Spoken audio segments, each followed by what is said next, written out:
आपको गाइड करने के लिए एलकेपी सिक्योरिटीज के fundamental research head Ashwin Patil. Ashwin ji, बहुत शुक्रिया। आपसे सर पहली बार मुलाकात हो रही है, तो आपका विशेष शुक्रिया, विशेष आभार आज की उपस्थिति के लिए आपके। आपसे जानना चाहेंगे अश्विन जी कि 2025 में काफी कुछ हुआ। हमने देखा कि एफआईज दूर रहे, ट्रेड को लेकर, टैरिफ को लेकर तमाम चिंताएं उभर के सामने आई। हालांकि रेगुलेटर की तरफ से सपोर्ट भी रहा, आरबीआई ने रेट कट का खुले बाहों से तोहफा दिया और सरकार ने भी जीएसटी जैसा बड़ा कदम उठाया। तो नीतिगत फैसले बहुत सारे हुए हैं, लेकिन बाजार चला नहीं। आपकी राय 2026 को लेकर क्या है अश्विन जी? क्या आपको लगता है कि एक बेहतर, मजबूत, सस्टेनेबल ग्रोथ वाला साल हम देखने जा रहे हैं 2026 में? जी, पहले तो बहुत बहुत शुक्रिया। मुझे पहली बार आपने आपके चैनल पे न्योता दिया है, तो बहुत बहुत धन्यवाद। अभी देखा जाए तो 2025 में हमने देखा कि मार्केट काफी मतलब पहले हाफ में तो ठीक रहा, लेकिन बाद में काफी वोलेटाइल रहा एंड थोड़े गिरावट ही दिखी हमें। जैसे आपने कहा कि काफी सारे रीजंस थे। रूपी भी बहुत डिप्रिशिएट हो गया, 90 के नीचे चला गया है एंड एफआईआईज भी मार्केट छोड़ के चले गए हैं यहाँ से, और उन्हें बाकी मार्केट जैसे अमेरिका है, चाइना जैसे है, तो वहां पे उनको ज्यादा इन्वेस्टमेंट अपॉर्चुनिटीज दिखाई दिए। लेकिन भारत से अगर देखा जाए तो हमने जैसे ट्रम्प ने टैरिफ अप्लाई किए हैं, वहां से फिर जो एक्सपोर्ट ओरिएंटेड कंपनीज थे, जैसे सेक्टर्स थे जैसे आईटी, फार्मा, उन्हें हमें भारी गिरावट दिखाई दी। और उसके बाद रूपी डिप्रिशिएट हो गया, तो वहां पे थोड़ा सा वापस थोड़ा सेटबैक आ गया इंडिया के लिए। तो markets were not really very good. तो हमें ऐसा दिखाई दिया कि टैरिफ्स एक तरफ है, देन रूपी डेप्रिसिएशन है, देन ओवरऑल एफआईआईज का दूर रहना, ये सब चीजें जो है वो काफी नेगेटिव दिखाई दी हमें। तो व्यू तो थोड़ा सा नेगेटिव ही बना, अभी भी इतना कुछ पॉजिटिव नहीं है सर। लेकिन गोइंग फॉरवर्ड में भी ये थोड़ा सा फर्स्ट क्वार्टर में या फर्स्ट हाफ में थोड़ा सा माहौल थोड़ा बहुत गर्म रहेगा, ऐसा मुझे नहीं लग रहा है। बट कैसा है कि अभी जो टैरिफ के ऊपर बातचीत चल रही है गवर्नमेंट्स में, यूएस और इंडियन गवर्नमेंट में जैसे बातचीत चल रही है, वहां पे समझो टैरिफ वेव ऑफ हो गए तो मार्केट में थोड़ी तेजी आ सकती है। ऑल्सो जैसे हमने देखे कि ये सब जो गोल्ड सिल्वर जैसे मेटल्स है, उनमें काफी तेजी दिखी, तो निवेशकार मार्केट छोड़ के वहां पे चले गए। They have invested in gold and silver metals. Also जैसे हमने देखा कि कॉपर में भी काफी चढ़ाव दिखाई दिया, तो काफी कंपनी सेक्टर जैसे हैं जहां पे कॉपर का ज्यादा इस्तेमाल होता है, जैसे ऑटोमोबाइल्स है, तो ऑटोमोबाइल्स काफी तेजी में रहे ये साल में। लेकिन गोइंग फॉरवर्ड थोड़ा सा उसमें मार्जिन में थोड़ा प्रेशर दिखाई दे सकता है कॉपर की वजह से। वैसे ही काफी अदर बाकी सेक्टर्स भी है, जैसे आईटी है, फार्मा है, जो रूपी की वजह से थोड़ा उन्हें अभी थोड़ा सा ब्राइटनेस दिखाई दे सकता है। बैंकिंग सेक्टर जो है वो काफी अच्छा रहा ये साल में, क्योंकि रेट कट दिखाई दिए हमें। तो going forward I think banking sector भी अच्छा रह सकता है 2026 में। ऑटोज में जो वॉल्यूम में जो तेजी दिखाई दी हमें, बिकॉज जीएसटी 2 तो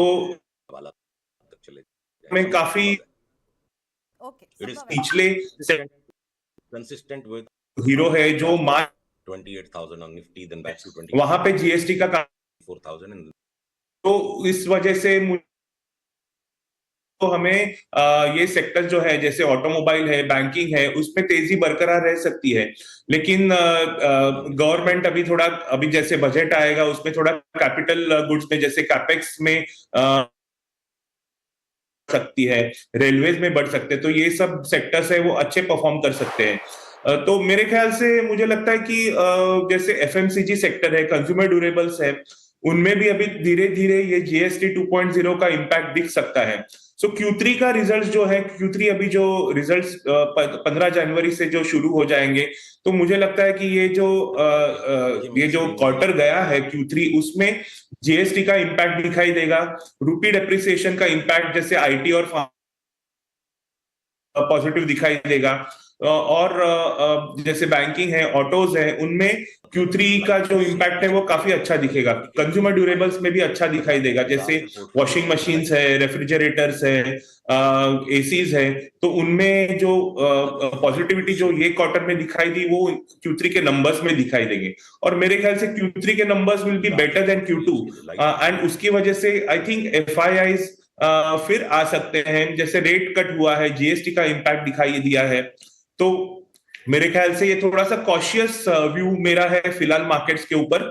तो करंटली मेरे ख्याल से one has to wait and watch, and जैसे Q3 के नंबर्स अच्छे आए तो then investors can re enter into the market. Also FIIs पे वहां पे हमें दिखाई देगा कि FIIs are getting back into the markets.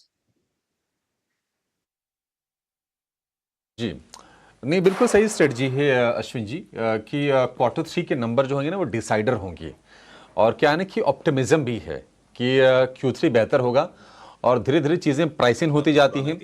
अब उसमें अगर निराशा होती है तो बाजार फिर परेशान होगा, और अगर उसमें थोड़ी बेहतरी आ जाती है, अगर अर्निंग्स में हमारी उम्मीदों से बेहतर आ जाते हैं, तो बाजार उसको रिवॉर्ड भी करेगा। वही लग रहा है कि अश्विन जी, एक राय में आपसे ना IT पर लेना 2020 से लेके लगातार ये इंडेक्स ऊपर बढ़ी। IT जी अश्विन जी बताइए, कुछ आप कह रहे थे? जब तक जी हाँ, मैं डिसाइडर्स उसमें भी IT, फार्मा, ऑटोमोबाइल सेक्टर अच्छे रह सकते हैं। तो जब आप पुराने इतिहास को देखो, ड्यूरेबल्स, कैपिटल गुड्स ज्यादा करके 2020 से लेके लगातार में बजट के बाद दिखाई देगा नवंबर 2024 तक। तो मतलब ये है जब तक पार्टी अच्छा हो जाए रेलवेज के लिए, जो Q4 है फाइनेंशियल ईयर का, उसमें हमें इम्पैक्ट दिख जाएगा। अश्विन जी, कुछ तकनीकी दिक्कत है सर, कुछ शायद तकनीकी प्रॉब्लम है। आपका ऑडियो तो आ रहा है लेकिन आपकी वीडियो शायद हमारे पास नहीं आ पा रहा है। लेकिन आपने कह सकते हैं कि गागर में सागर भरने का काम किया है। आपने जवाब में आपने बता दिया कि बाजार को लेकर आपका व्यू क्या है और कौन से सेक्टर्स यहां से आपको आकर्षक नजर आ रहे हैं निवेश के लिहाज से, और रणनीति क्या होनी चाहिए। तो अप्रोच कॉशियस रखें। Q3 के अर्निंग्स जो आएंगे वो काफी हद तक बाजार की तकदीर को यहां से तय करेंगे, और देखते हैं कि कैसे नंबर्स आते हैं। फिलहाल अश्विन जी, बहुत शुक्रिया आपका समय देने के लिए, और wish you a very very happy new year sir, हमारी पूरी टीम की ओर से। लेकिन अगर हम चलिए बाजार पर लौटते हैं, बाजार अगर हम देखें तो जो निफ्टी है, निफ्टी में जो गिरावट है 12-13 अंकों के आसपास की है। बहुत ही लैकलशर माहौल आज आप देखेंगे। और निफ्टी बैंक की बात करें तो 45 अंकों की गिरावट निफ्टी बैंक में इस वक्त हम देख रहे हैं। और आज का जो फिर से सेक्टर ऑफ द डे है दैट इज मेटल, क्योंकि मेटल चौतरफा चमक आप देखेंगे। टाटा स्टील है निफ्टी का टॉप गेनर। अगर आप देखेंगे कि बाकी शेयरों में तो वेदांता चमक रहा है, रिकॉर्ड हाइज पर वेदांता है। 15 साल की ऊंचाई पर हिंदुस्तान कॉपर है। आज फिर से हम तेजी देख रहे हैं, महीने भर में करीब 50% के आसपास की रैली हो गई है। MCX नए हाइज पर है क्योंकि वॉल्यूम जबरदस्त आ रहा है गोल्ड, सिल्वर, कॉपर, इन सब चीजों से। तो MCX ने नया रिकॉर्ड बनाया है। और इसके अलावा अगर आप कुछ शेयर देखेंगे तो इटर्नल में थोड़ी थोड़ी बाइंग हम लौटती हुई देख रहे हैं। करीब 1% के आसपास गेंस आपको इटर्नल में दिखाई देंगे।